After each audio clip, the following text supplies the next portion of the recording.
Oi, gente, tudo bem? Bom dia. Sim, eu tive que gravar virada para a janela porque não tinha outra possibilidade. Hoje eu vou falar sobre o ciclo da autossabotagem. Gente, é um livro maravilhoso, não tinha como eu ficar só nos resumos das postagens. E eu senti a necessidade de compartilhar com vocês uma coisa que realmente me transformou. O que é esse ciclo de autossabotagem? Para a gente entender isso, a gente tem que saber quais são as lentes que estão no nosso olhar, na nossa vista. E Kant já falava sobre isso na filosofia dele. Os nossos óculos para enxergar a vida. E nesse caso, o ciclo da autossabotagem, ela vem sobre a questão da nossa família. Porque a família, ela molda como a gente vai ver as coisas, o que é certo, o que é errado. E tem realmente lentes que são ruins, são péssimas, são tóxicas.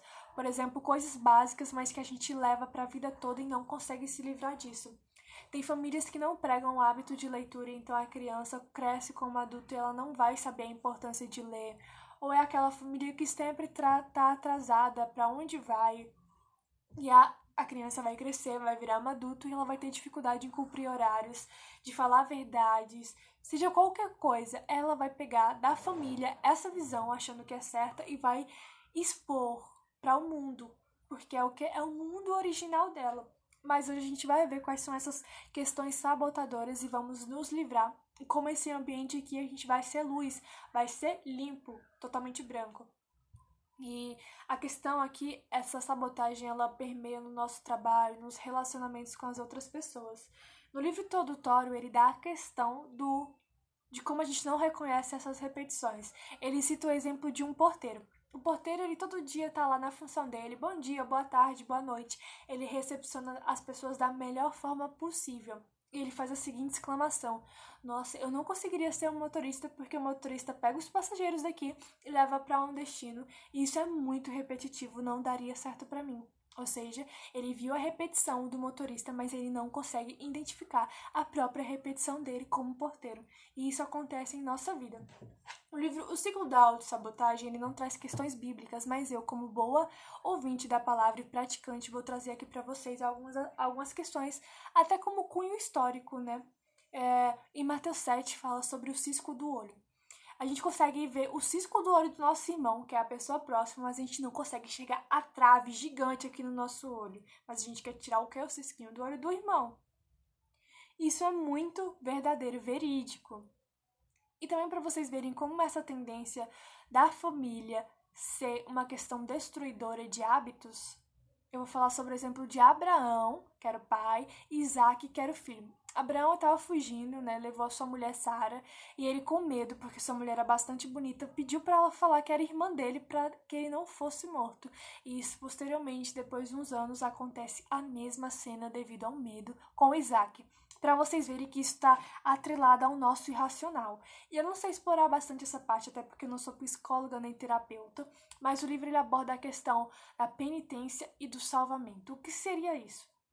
Relacionamentos que a gente vê que a pessoa está sempre apanhando ou batendo, ou seja, ela é agressor ou ela é agredida e ela não consegue se desvincular disso porque ela acha que merece aquilo devido à criação dela. Como eu disse, eu não posso explorar isso, mas o livro trata sobre isso porque eles são terapeutas e eu não consigo entrar nessa parte. A do salvamento seria o quê? Pais depressivos e a pessoa quer se relacionar com gente depressivas com o intuito de salvar essas pessoas e no inconsciente dela ela vai estar salvando os seus pais. Só que nunca vai dar certo esse relacionamento, até porque a gente não consegue salvar ninguém, a gente não consegue nem mudar ninguém, imagine salvar alguém. A gente consegue sim ajudar, apoiar, mas a questão a gente passa para os terapeutas e aqui o livro ele é bastante importante porque ele ressalta isso, procurem psicólogos. Gente, tratar a mente é algo importante, ter autoconhecimento. A questão do trabalho é que tem gente que não consegue se fixar num trabalho devido à vivência em família e também pela questão de data. E isso da data ele vai falar sobre uma questão com o casamento.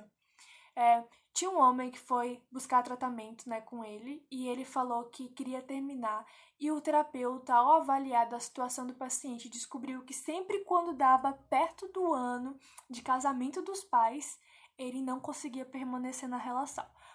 Deixa eu exemplificar isso.